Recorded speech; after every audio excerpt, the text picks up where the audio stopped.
espinha? Que difícil, isso eu não conheço, isso é novidade pra mim. Sua vez. Ah. 5. Muito bem, próxima linha.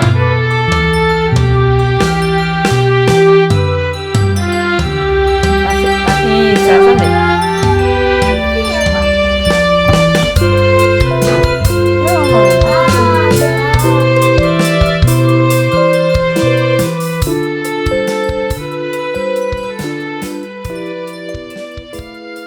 A birra, que é uma birra que a gente acha comum em criança, ele era um pouquinho ampliada.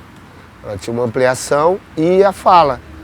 Então ele não se expressava como uma criança, vamos botar, normal, né? Entre aspas. Ele sempre fala eu, Lucas, né? Ele não completava as frases, não.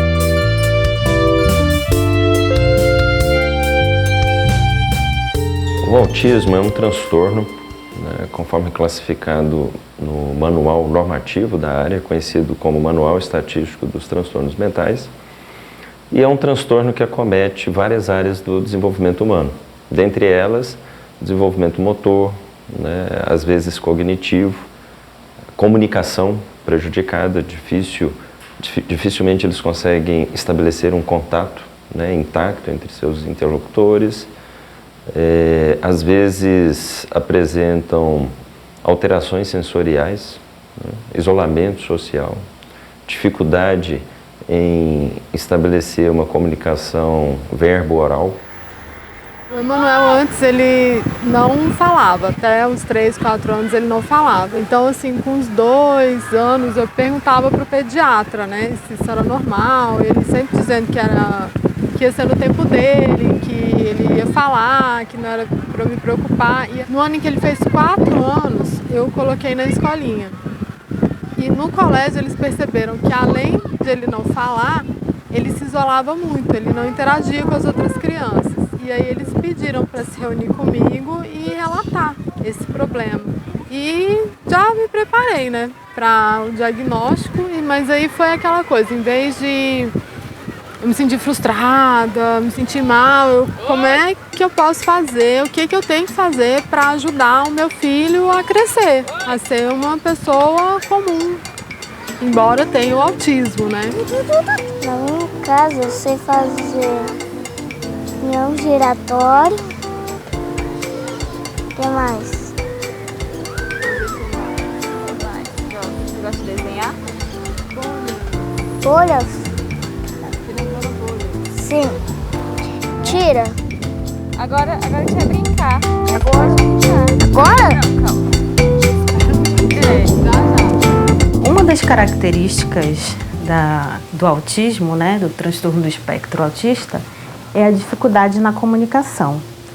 Então, são dificuldades variadas, né? Algumas crianças têm dificuldade em falar frases, em pronunciar palavras, e outras têm dificuldade de responder perguntas, têm dificuldade na intencionalidade da comunicação, ou seja, a comunicação não faz falta para eles, em alguns casos, né? Uma criança dentro do espectro do autismo tende a não repetir o que a gente faz. Elas não têm essa prontidão em imitar. E sem imitação, não conseguem aprender a falar facilmente, não conseguem aprender o jogo coletivo, né, que depende desse repertório básico que é a imitação.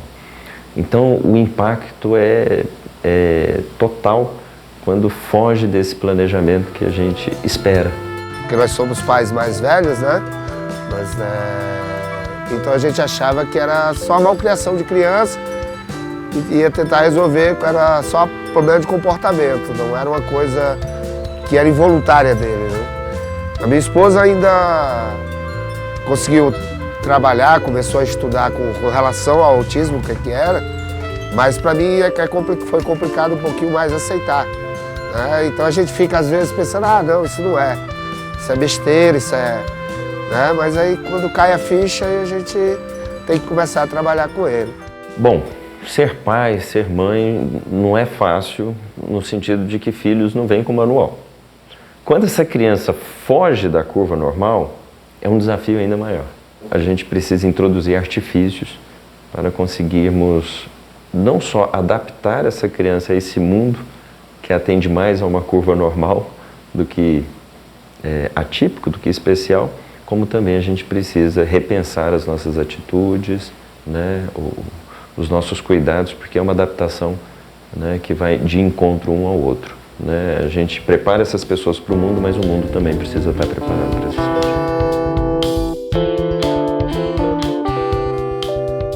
Assim, eu como mãe, eu me sinto uma mãe mais forte do que com o meu primeiro filho, que é menino neurotípico, não tive problemas além dos problemas comuns com essas crianças, mas com o Emanuel eu tive que reaprender a ser mãe. Isso eu achei bem bacana. Não foi um susto, mas não foi uma coisa que veio para abalar nem a gente, nem ninguém da família. A questão de crise, que muita gente confunde com birra, porque como o autismo não é aparente, as pessoas acham que é birra, mas na verdade é uma crise. Como que você tem que fazer para controlar essa crise? O que você pode fazer? Então, assim, a gente vai se adaptando e ele também vai se adaptando a gente. É uma troca, na verdade. Tanto na família quanto na escola, nos convívios sociais dele, que ele, graças a Deus, tem alguns, ele vai se adaptando e as pessoas vão se adaptando a ele. Ele tinha uma dificuldade grande de comunicação, assim, ele falava bem, ele não era daquele de apontar necessariamente, mas ele não conseguia se comunicar. Ele tinha linguagem, mas ele não conseguia comunicar. Você não entendia o que ele falava, ele repete. Um outro ponto que eu esqueci de falar, mas é muito comum, é ecolalia, né? Que é a criança repetindo. Então você fala, oi, tudo bem? A criança, oi, tudo bem? Ela não responde, então não tem comunicação, né? Ele só está repetindo o que eu estou falando. O Emanuel tinha muita ecolalia, né? Ele só falava isso, né? Então não era uma comunicação, e sim uma repetição do que eu dizia, né? Oi, tudo bem, tudo bem? Emanuel vai bem? Emanuel vai bem? Tudo repetido, né? Então esse era um ponto importante. Tinha um ponto em relação à interação social dele também, que era bem fraquinha, né? Até que assim, ele conseguia ter uma interação X com adultos, né? Que é comum também, mas com pares, que são crianças da idade dele, ele tinha muita dificuldade, né? Muito agitado, porque ele nada interessava necessariamente ele ali naquele contexto. Então ele era muito agitado, muito hiperativo. E tinha alguns comportamentos estereotipados, repetitivos, claro, né? Então, tem os 3 pontos que eu trouxe, né? Os dele era principalmente com coisas que giravam e com a maçaneta, né? Então, ele entrava em sala de aula, ele ficava horas olhando para a maçaneta e isso travava todo o processo de aprendizagem dele. X. Tá bom. Tá ótimo. Muito bem, viu? Ó, nota 10 pra você. Agora, bingo. Bingo. Ó, vem de lá pra cá, vem. Não, dedilhando, ó. Faz assim, ó. A principal orientações que a gente teve foi colocar na terapia. E acompanhar, que é psicólogo, que é fonoaudiólogo, né? Musicoterapia. Vai que eu vou pegar, vai. Dedilha pra lá, vai. Vem. Devagar, vem, devagar. Isso. Peguei. Devagar, vem. De novo. Devagar. Vem dedilhando lá do começo, vem. Um dedinho, outro dedinho. Peguei.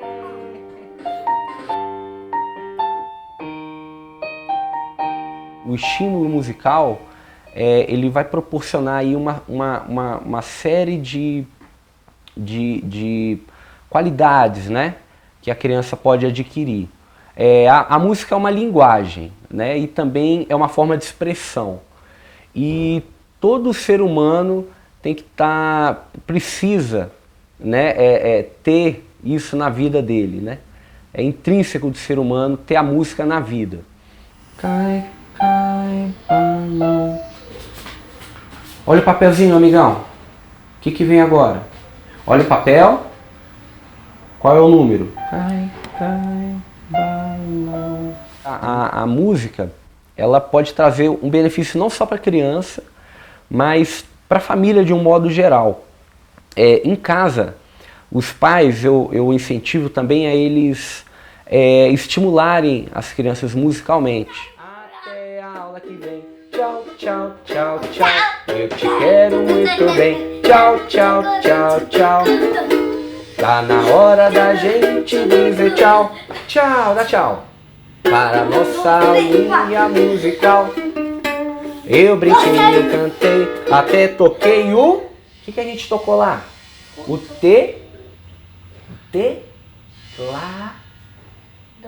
teclado, muito bem. E por isso eu vou dizer nessa canção, até a aula que vem. Tchau, tchau, tchau, tchau. Eu te quero muito bem. Tchau, tchau, tchau, tchau. Até a aula que vem. Aí, amigão, muito bem. Nesses 3 anos, o que aconteceu? Ele consegue fazer as atividades que eu peço, né?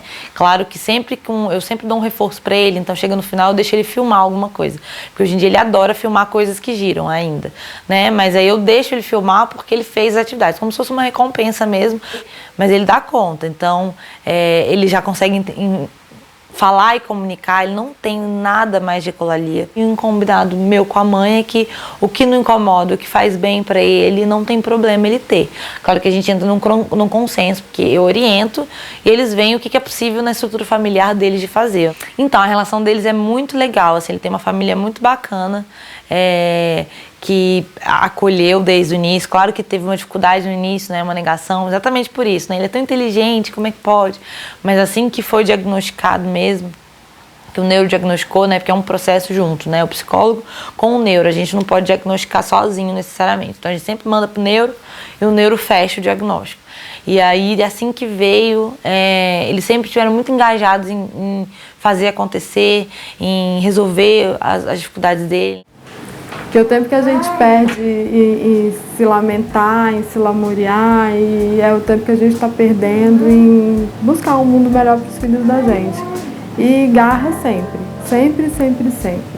Geralmente os pais de crianças autistas, eles estudam muito, eles leem muito sobre o que estão descobrindo sobre o autismo, né? Sobre as terapias também. E eles podem estimular a criança em casa, né? Como se estimula uma criança dita normal, por exemplo, né? Conversar com a criança, olhar nos olhos da criança, né? Se abaixar para ficar no nível, estou falando de estimulação de fala, né? Se abaixar para ficar no nível da criança, porque essa questão da atenção para o que é falado é muito importante, ensinar a criança a imitar. Porque nada da vida da gente é fácil. Para ele, vai ser um pouquinho mais. Amor, só amar, ter esperança, né? Fé em Deus. E isso aí. Quer bater palma, né, papai? Só isso aí. Fique com essa de luta ou luta, não, tem que lutar sempre. Corre atrás dos direitos dos seus filhos, eles têm tudo para se desenvolverem da melhor forma possível. A deficiência não é não é obstáculo, não é impedimento, eles são, igual a Temple Grandin fala, eles são diferentes, eles não são menos. Eles são tão seres humanos quanto qualquer pessoa e eles são, às vezes, mais incríveis que muita gente que a gente conhece.